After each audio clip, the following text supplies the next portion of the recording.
تو اس کا میں نے جواب دیا ایک شکل یہ ہے، اور دوسری شکل یہ ہے کہ اللہ سبحانہ و تعالیٰ نے ہمارے اندر ایک چیز رکھ دی ہے جو احتسابی کی شکل میں. یہی وجہ ہے جو محدثین فرماتے ہیں، مفسرین فرماتے ہیں، جب بھی آپ کا انتقال ہو، جب بھی انتقال سے مراد یہ ہے کہ ایک تو انتقال وہ ہے نا جب ہمارا اللہ سے ملاقات کا معاملہ ہوتا ہے، جب دنیا سے رخصتی کا معاملہ ہوتا ہے.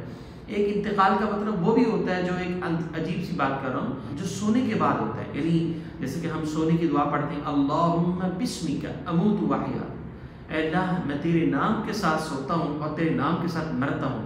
اس کا لفظی جو ترجمہ ہے وہ تو یہ ہے، لیکن بنیادی طور پر جو ترجمہ ہم کر دیتے ہیں وہ یہ ہے کہ اے اللہ تیرے نام کے ساتھ سوتا ہوں اور تیرے نام کے ساتھ اٹھتا ہوں. تو ایک اعتبار سے یہ جو ہمارا سونا ہے یہ موت ہی ہے. اور پھر جب صبح ہم اٹھتے ہیں تو ہم یہ دعا پڑھ رہے ہوتے ہیں، الحمدللہ الذی احیانا بعدما اماتنا والیہ النشور. تمام تعریفیں اس اللہ سبحانہ و تعالیٰ کے لیے جس نے ہمیں سونے کے بعد دوبارہ زندگی دی اور ہمیں تفہیم افہام کا جو ہے علم بخشا، یعنی سمجھداری سمجھ بوجھ دی. تو یہ بنیادی طور پر تو یہی وہ بات ہے. اب اسی کو ذرا ریلیٹ کریں آگے آخرت کے متعلق، یعنی جب ہم قبر میں ہم جائیں گے تو اس وقت جو ہے بنیادی طور پر تو ہم سو رہے ہیں، لیکن ظاہری طور پر ہمیں اللہ کے سامنے پیشی بھی ہے اور اللہ کے سامنے عالم برزخ میں کچھ سوالات کے جوابات بھی دینے ہیں.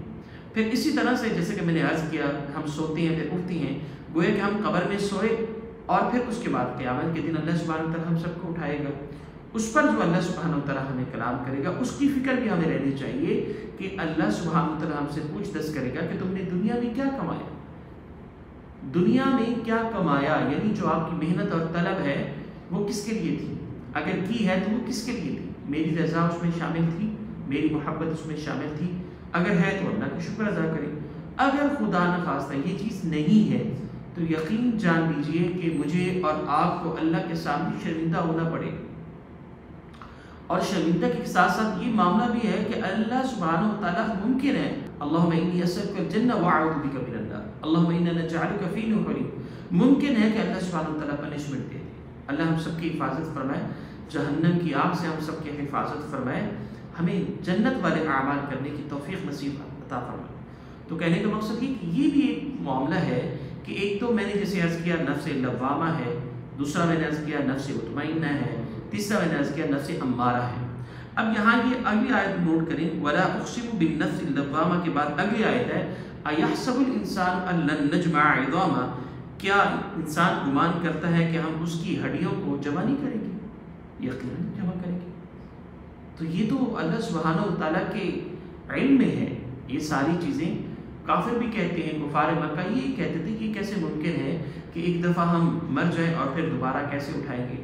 بھائی وہ کیسے ممکن ہے کہ وہ اس اللہ نے جو پانی کے قطرے سے مجھے اور آپ کو بنایا اور پیدا کیا، وہ کیسے ممکن نہیں ہے کہ ایک چیز بنی ہے کہ دوبارہ تخلیق کرنا ان کے لیے تو زیادہ آسان ہے. یعنی ایک چیز ہے ہی نہیں اور ایک چیز نہیں ہے تو اللہ نے اس کو بنا دیا، اور ایک چیز ہے تو اس کو بنانا تو زیادہ آسان ہے. تو کہنے کا مقصد یہی وہ بات ہے جو قرآن کہہ رہا ہے اَيَحْسَبُ الْإِنسَانُ، کیا انسان یہ گمان کرتا ہے اللہ نجمع عظامہ کہ اللہ سبحانہ و تعالیٰ ہماری ہڈیوں کو اور اسی طرح سے ہمارے جسم کو دوبارہ مکمل کر دے گا. بلکہ اگلی بات تو اس سے زیادہ جو ہے وہ سمجھداری والی ہے. اللہ فرماتا ہے بلا قادرین علی ان نسوی بنانا، ہم تو تمہارے پوروں کو پورا کر دیں گے، یعنی تمہارے جسم کے ہر حصے کے، تمہارے جسم کے ہر پارٹ کو ہم ایسے جوڑیں گے جیسے کہ تم پہلے تھے. تو اللہ کے لیے کوئی مشکل کام نہیں ہے. تو اس اعتبار سے ہمیں یہ اندازہ ہوتا ہے کہ اللہ نے مختلف طریقوں سے مختلف حصوں سے ہمیں بنایا اور سجایا، اور پھر اسی طریقے سے میرا اور آپ کا مقصد بھی سمجھا دیا. بلکہ اللہ نے فرمایا کہ وَمَا خَلَقْتُ الْجِنَّ وَالْإِنسَ إِلَّا لِيَعْبُدُونِ، اللہ کی بندگی، اللہ کی عبادت میرا اور آپ کا مقصد ہے. اور اگر خدا نخواستہ یہ ہم نہیں کر رہے تو سمجھ لیجئے کہ ہم اپنے ٹریک سے ہٹ گئے ہیں، ہم اپنے مقصد سے ہٹ گئے ہیں. اور جو انسان اپنے مقصد سے ہٹتا ہے، جو اپنے ٹریک سے ہٹتا ہے، تو سمجھ لیجئے کہ اللہ سبحانہ و تعالیٰ بے نیاز ہے. مجھے اور آپ کو اللہ کی ضرورت ہے، اللہ کو ہماری ضرورت نہیں ہے. تو یہ وہ ساری چیزیں ہیں جو اس آیات مبارکہ میں بیان کی جا رہی ہیں.